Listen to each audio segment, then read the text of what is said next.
Asalachi Gerano na akụkọ nke tata bụ Tuesday Ahiorie abalị 3 nke ọnwa 3 afọ 2026. Agha mba Israel na Iran, ọnụ ahịa mmanụ patrolu ga-arị elu na Nigeria bụ akụkọ anyị hụrụ n'akwụkwọ akụkọ Daily Post. N'otu akwụkwọ akụkọ Daily Post ka anyị hụrụ akụkọ sịrị otu ọrụ ICPC ahụla ngwaọrụ eji ege ihe onye ọzọ na-ekwu phone wire tapping n'ụlọ El-Rufai. Nwa onye nwe ụlọ na Ondo egbuola onye bi n'ụlọ nna ya n'ihi nghọtahie bụ akụkọ ọzọ gbara n'akwụkwọ akụkọ Daily Post na akwụkwọ akụkọ Vanguard ka anyị hụrụ akụkọ sịrị agha Iran o nwebeghị okwu gbatara anyị ọsọ enyemaka site n'aka ụmụafọ Naijiria nọ n'Iran ka ọchịchị etiti kwuru. Nchọpụta ọzọ na-egosi na Egbetekụ enyeghị ụlọ ọrụ ndị uwe ojii steeti 36 enwere n'ala anyị ego rure ha kwa ọnwa monthly allocation ha ruo ọnwa 6, ebe mbuli elu n'ọkwa pụrụ iche special promotion bụ ihe o ji eme enyi. Ọ dị egwu.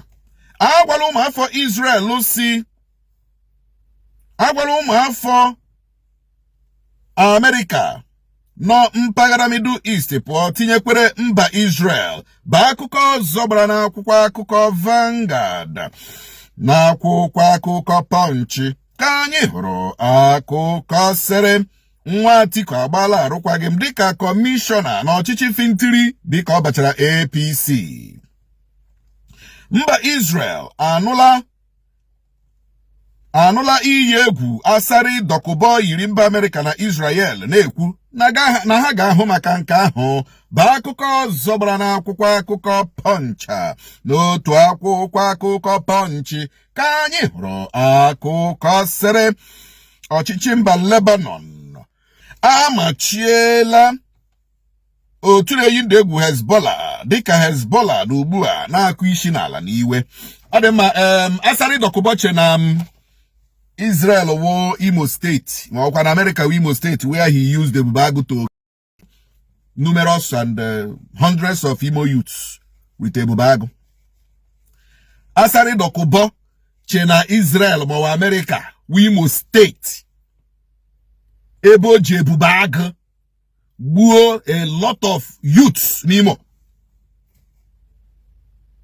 Asari Dokubo che na Israel na America wala Igbo where he entered into unholy alliance with some state governors, importing a Bubago to decimate, to waste the lives of Igbo youths. Now, America, Israel has gotten his message clearly, and they have taken note. Abamu. Yeah, about also now. Kita ke ya bank also. It's an Israel or Nigerian government.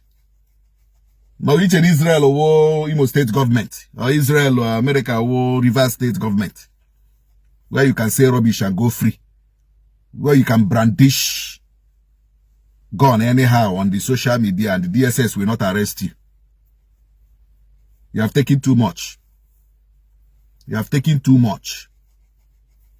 Israel is coming for you. Asari Dokubo, of course, Israel is coming for Asari Dokubo.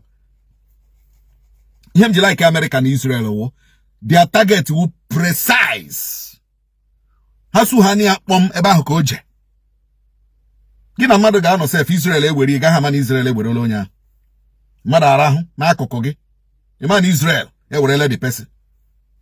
So Asari Dokubo, get ready for Israel. Ina wanya. Onuku. Obara ndi Igbo Iwestri will come for you. Obara ndi Igbo use Iwestri. Asari Dokubo obara ndi Igbo Iwestri will come for you. I don't blame you now. I blame some leaders in Igbo when they get a hand on zuzuru waste blood na Igbo. Unu mege bubago. Unu mege bubago, were bubago la use ni in Imo State here. Don't worry. Israel is coming for you. America is coming for you. I wish you ime ekwu okwu. N'ima threat eme. N'ime Bugari AK-47 akwa ya. N'ega agba to. They are coming. Agbakwala ọsọ. Igba ọsọ mpaga. Ade madika ka na eme anya ahụla ya kpọmkwem na achọpụtagokwe na o nwere ihe ọzọ Egbetekun mere. Egbetekun did not remit 6 months allocation for the state command enwere na Nigeria. Police state command enwere na Nigeria for 6 months. Ye the money. The money. Egbetekun, we are still having a lot of, I told you people, that guy was one of the worst IGs in this country. The worst.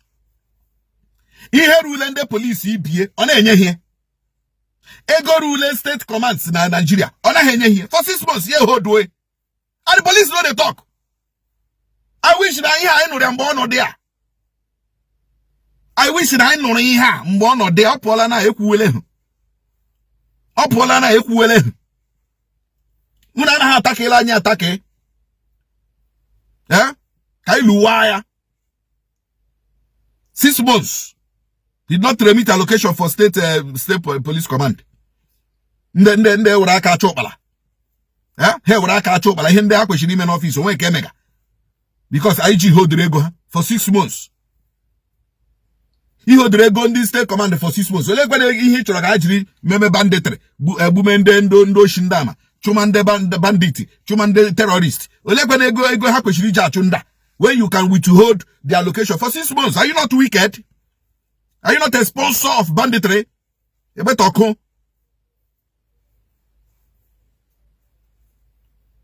You like real intimidation. Onye kwuogi me intimidate. Onye kwuogi me intimidation. Na me go gi zuzwe. Then civil servant for that matter. Public servant for that matter.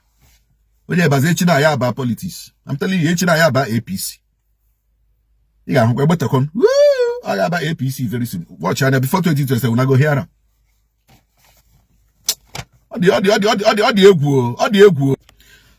DSS anwụchela otu onye nkuzi si na ọ bụ ya so na ndị wakporo Peter Obi na Edo bụ akụkọ zọgbara na akwụkwọ akụkọ Nigerian Tribune n'otu akwụkwọ akụkọ Nigerian Tribune ka anyị hụrụ akụkọ sịrị Okpebulo esorola mee ngagharị iwe na Edo maka ọkụ anaghị ahụ na steeti ahụ. Na ahụkwala Okpebulo.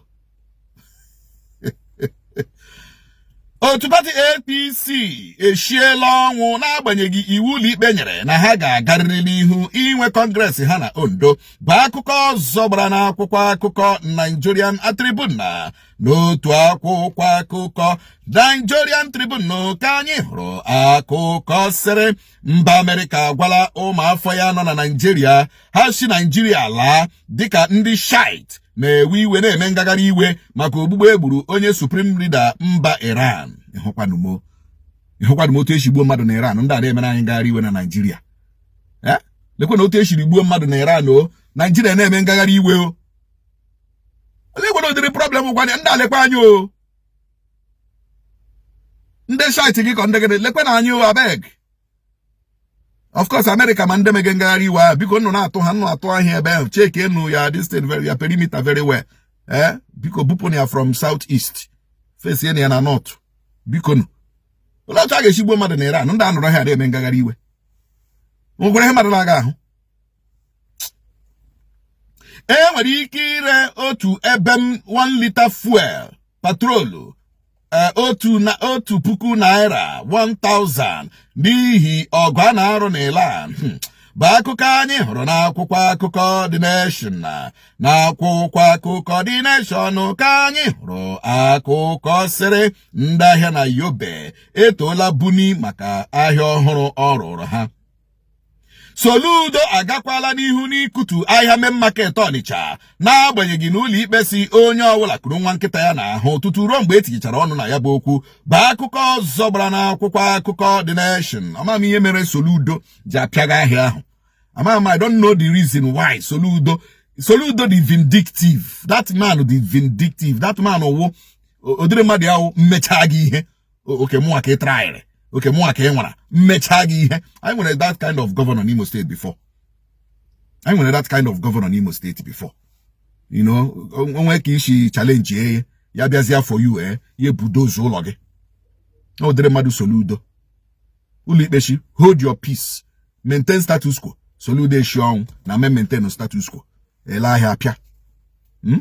Akwụkwọ ahịa ụmụnne anyị na Lagos abịakwuo n'ụlọ baa anyị n'Imo State, baa anyị n'Abia State, baa anyị n'Ebonyi, baa anyị n'Anambra, baa anyị n'Ọnịcha, apịakwuo ahịa ha. Keze ba ye eje Chineke mekwere anyị ebere na steeti ahụ n'ala Igbo a. Ọ dị m ebe ka anyị na-apịkọta kpamkpam ihe omume anyị na akwụkwọ akọ bịara gị kpọmkwem na Chirosoba nọ nso nkwa Chibere na nso nkwa Chiwo na TikTok television nso nkwa TV na YouTube ka Chim na-efe gị anyị ụgọzi bọla minna ka ụbọchị taa gajibola anyị niile siriri awerere.